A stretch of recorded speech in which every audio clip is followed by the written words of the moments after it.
Estamos em Gálatas, capítulo 4. Faça sua oração pedindo a iluminação do Espírito Santo e volte para estudarmos esse trecho. Gálatas, capítulo 4, versículo 1. Paulo continua. Digo, pois, que durante o tempo em que o herdeiro é menor, em nada difere de escravo, posto que é ele senhor de tudo. Preste bem atenção aqui para a gente fazer a ligação com o que nós estudamos na aula passada. Na aula passada nós vimos que o apóstolo Paulo ensinou que todo ser humano, quando ele nasce, quando ele entra nesse mundo, ele entra debaixo da lei. Todos são pecadores e entram no mundo já debaixo da lei. E o que acontece? Aqui, neste capítulo, Paulo diz que durante o tempo em que o herdeiro é menor, quem é esse herdeiro? Esse herdeiro é todo aquele que está em Cristo e, portanto, porque está em Cristo, faz parte da descendência de Abraão e por isso é herdeiro da promessa que Deus fez a Abraão. Quando é que aquele que está em Cristo é herdeiro da promessa? Quando é que esse é considerado menor? Quando ele ainda não é um crente em Jesus. Então, quando nós nascemos e surgimos neste mundo, nós não somos diferentes daquelas pessoas que não são crentes e que nunca vão aceitar Jesus. Nós não somos diferentes dela. Por quê? Porque tanto nós quanto elas somos pecadores e estamos debaixo da obrigação de observar a lei. Mas, diferentemente delas, nós somos herdeiros da promessa. Somos herdeiros da promessa. Isso quer dizer que nós, um dia, temos de aceitar Jesus como Salvador. Porque na promessa que foi feita a Abraão, estava incluído o quê? A salvação em Cristo. Quando diz lá que seria uma bênção para todos os povos, essa bênção para todos os povos é entendida, de forma geral, como a promessa da salvação em Cristo. Então nós, repetindo, ainda que antes de nos convertermos, sejamos iguais àqueles que nunca vão se converter, porque somos pecadores e temos de observar a lei, no entanto, por sermos herdeiros, um dia nós vamos aceitar Jesus e assim vamos receber a promessa. Continuando. Paulo diz, durante o tempo em que o herdeiro é menor, em nada difere de escravo. Como eu expliquei, em nada somos diferentes dos escravos do pecado, daqueles que nunca vão aceitar Jesus como Salvador. Em nada somos diferentes. Posto que é ele Senhor de tudo. Essa expressão posto que é uma conjunção concessiva. Ela equivale a um embora. Então o que Paulo está falando? Ele está falando que enquanto nós somos menores, em outras palavras, enquanto nós ainda não aceitamos Jesus, por sermos herdeiros, um dia vamos aceitar, mas não aceitamos ainda. Por sermos herdeiros, vamos aceitar a Jesus um dia em nossa vida. Mas enquanto isso não acontece, enquanto não aceitamos a Jesus como Salvador, em nada somos diferentes do escravo. Embora, aí entra a conjunção concessiva. Embora sejamos senhores de tudo. Por que, professor, que nós somos senhores de tudo? Porque nós somos herdeiros. O herdeiro, ele vai herdar tudo que é do Pai. Então nós somos herdeiros, mas enquanto nós não aceitamos a Jesus como Salvador, nós em nada diferimos dos escravos. Somos iguais àqueles não crentes que nunca vão aceitar Jesus. Entende? Versículo 2. Mas está sob tutores. Tá vendo aí? Enquanto nós não aceitamos a Jesus como Salvador, nós somos herdeiros, sim, mas enquanto isso nós continuamos debaixo da tutela de alguém. Esse alguém, no caso, seria a lei, que fica sendo responsável por nós, aquela que cuida de nós, entre aspas, como vimos na aula passada. Mas está sob tutores e curadores até ao tempo predeterminado pelo Pai. Quando é que é o tempo predeterminado pelo Pai? É aquele tempo quando nós vamos aceitar Jesus como Salvador. Enquanto não chega esse tempo, vamos continuar debaixo da tutela da lei. Ela é que vai mandar em nós, ela é que vai decidir a nossa vida, tá tudo na mão dela. Ela é o nosso tutor. Versículo 3. Assim também nós, quando éramos menores, agora Paulo está se colocando na situação também. Quando éramos menores, isto é, quando nós não havíamos aceitado ainda Jesus como Salvador, estávamos servilmente sujeitos aos rudimentos do mundo. Mas, professor, antes de aceitar Jesus como Salvador, nós estávamos sujeitos à lei, não é isso? Por que Paulo usa a expressão rudimentos do mundo. Essa expressão, no grego, diz respeito não somente à lei de Moisés, mas também às leis pagãs de caráter religioso, de uma forma geral. Por que Paulo usa a expressão rudimentos do mundo e não só a lei de Moisés? Porque todas as pessoas que nascem nesse mundo, elas estão debaixo da lei, ainda que não seja necessariamente a lei de Moisés, você entende? Porque quando a gente fala lei de Moisés, a gente está pensando em Antigo Testamento, a gente está pensando em Bíblia. Mas há muitas pessoas no mundo que elas não têm nada a ver com o cristianismo ou com o judaísmo. Então elas nem têm conhecimento de uma lei de Moisés, mas elas também estão sujeitas a uma lei. Então, com essa expressão rudimentos do mundo, Paulo quer dizer todo tipo de lei, inclusive a lei de Moisés, todo tipo de lei que é utilizada como meio de justificação, todo tipo. Então aqui, essa expressão grega, stoiketo cosmo, ela abrange não somente a lei de Moisés, mas também toda lei pagã de caráter religioso que é utilizada como meio de justificação. Então Paulo fala, quando nós éramos menores, quando nós ainda não havíamos aceitado Jesus como Salvador, nós estávamos servilmente sujeitos aos rudimentos do mundo. Paulo deve estar pensando aqui, tanto nele como judeu, que ficava ali preso à lei mosaica, como o gentil, que ficava preso a algum tipo de lei pagã de caráter religioso, não necessariamente a lei mosaica. É a isso que ele está se referindo. Só uma observação aqui nesse versículo. Essa expressão que eu falei, essa expressão grega, stoiketo cosmo, ela é traduzida em algumas versões como se fosse poderes espirituais que dominam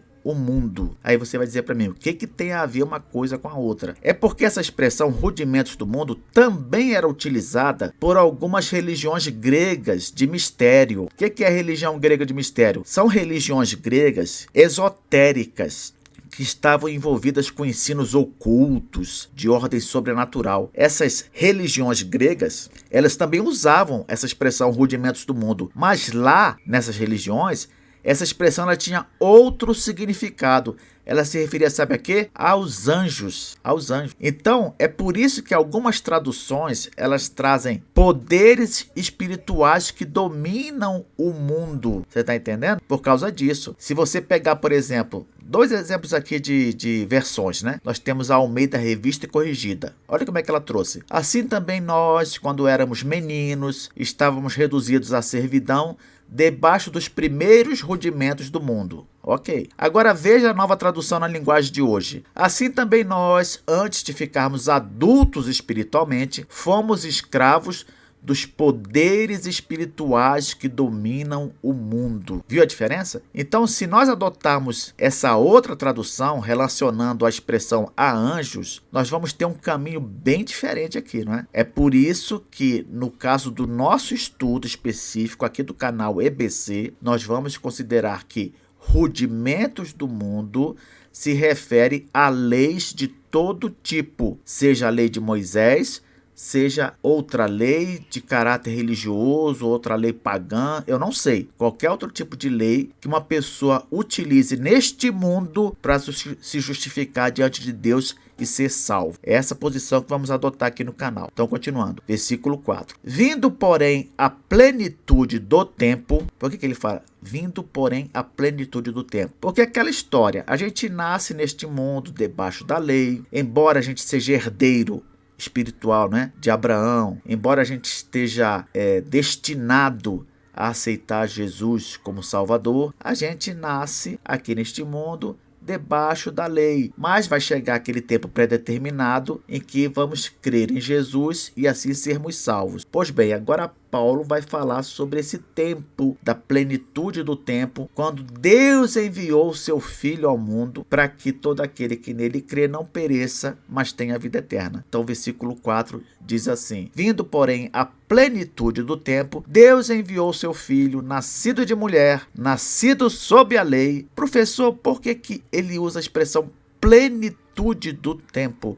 O que quer dizer a expressão plenitude do tempo? Essa expressão quer dizer tempo adequado, tempo apropriado, o tempo devido ou certo no plano de Deus para a chegada de Cristo. Aí uma segunda pergunta que a gente poderia fazer é a seguinte: por que o tempo em que Cristo veio foi chamado de plenitude do tempo? Em que sentido o tempo em que Cristo veio poderia ser considerado o tempo adequado para a vinda dele? Em que sentido? Olha, eu posso dar aqui pelo menos 3 fatores importantes que mostram que o tempo em que Jesus veio a este mundo foi um tempo perfeito, apropriado para a vinda dele. Quais são os 3 fatores? O primeiro fator, a língua, o grego koiné. Por causa do domínio de Alexandre o Grande, o que aconteceu? A língua grega, ela se tornou a língua franca, a língua internacional. Mesmo durante o Império Romano, a língua grega prevalecia no mundo da época,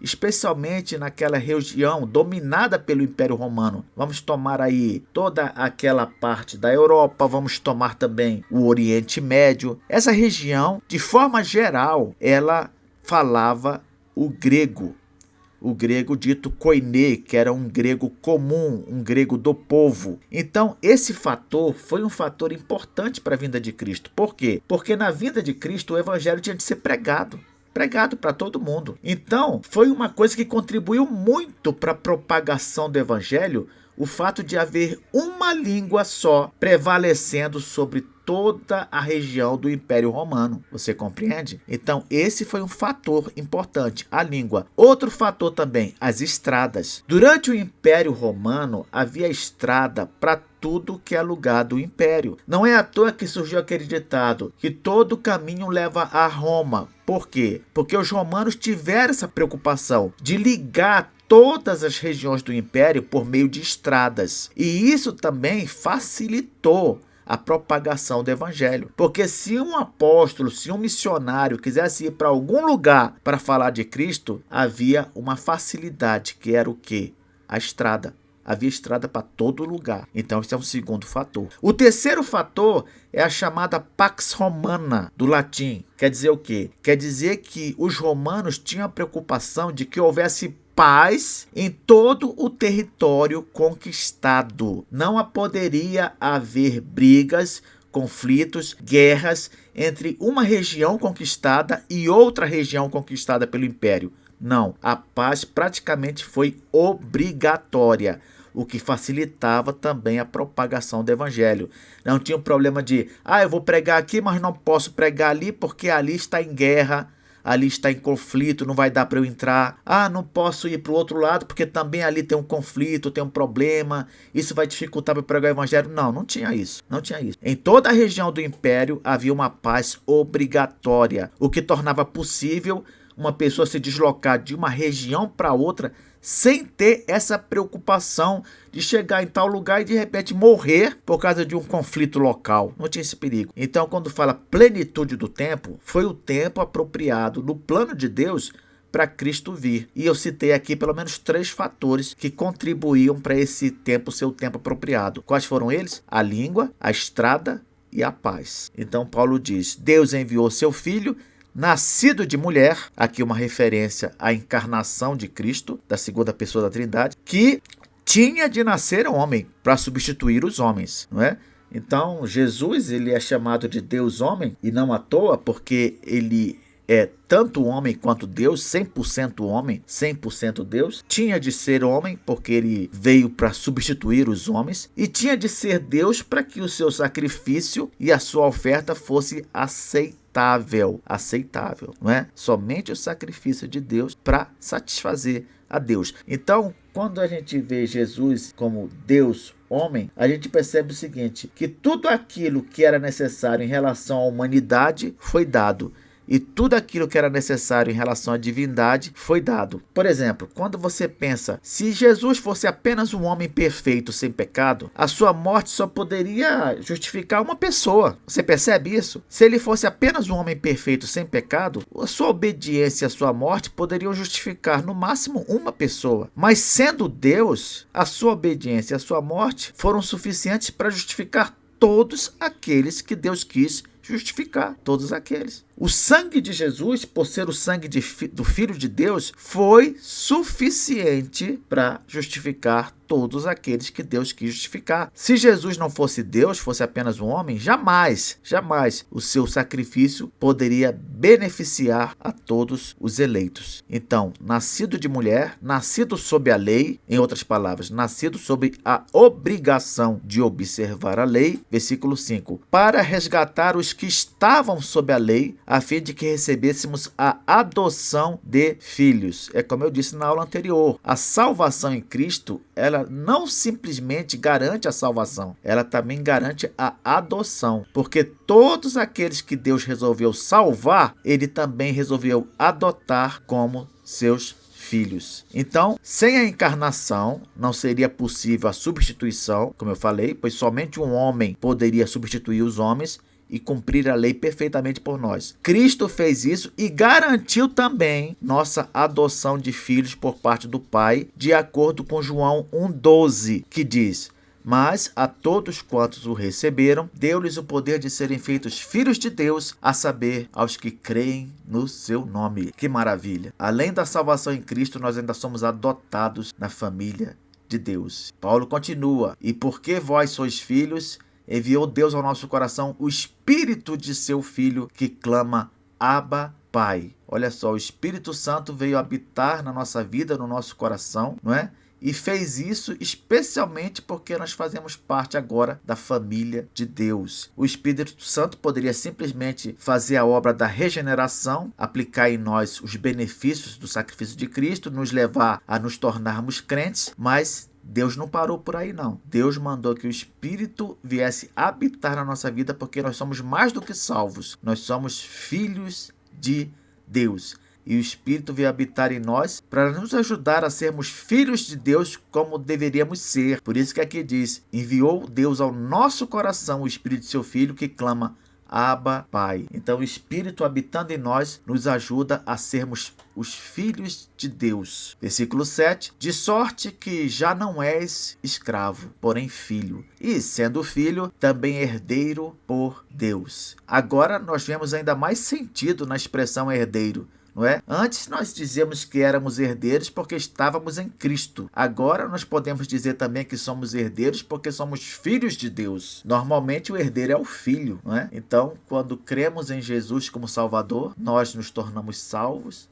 nos tornamos herdeiros, inclusive das demais bênçãos que ele tem para os seus filhos. Se sob a lei vivíamos como meninos, debaixo de tutoria, nós éramos na prática o quê? Escravos da lei, tendo de observá-la, até nos conscientizarmos de que essa tarefa de obedecer à lei é inútil. Em Cristo, porém, nos tornamos filhos de Deus e, portanto, herdeiros de tudo aquilo que um pai tem para dar a seus filhos. E o interessante é que no final aqui do versículo 7 diz assim: e sendo filho, também herdeiro por Deus. O que quer dizer isso aqui? Por Deus. Não podemos perder de vista que Deus é o responsável por essa situação e que se encontram todos os cristãos. Porventura os Gálatas pretendiam desfazer aquilo que Deus mesmo fez na vida deles? Será que os Gálatas queriam voltar à condição de escravos? Nós nos tornamos salvos e fomos feitos salvos, herdeiros de Deus, por causa de Deus, por causa da vontade de Deus, do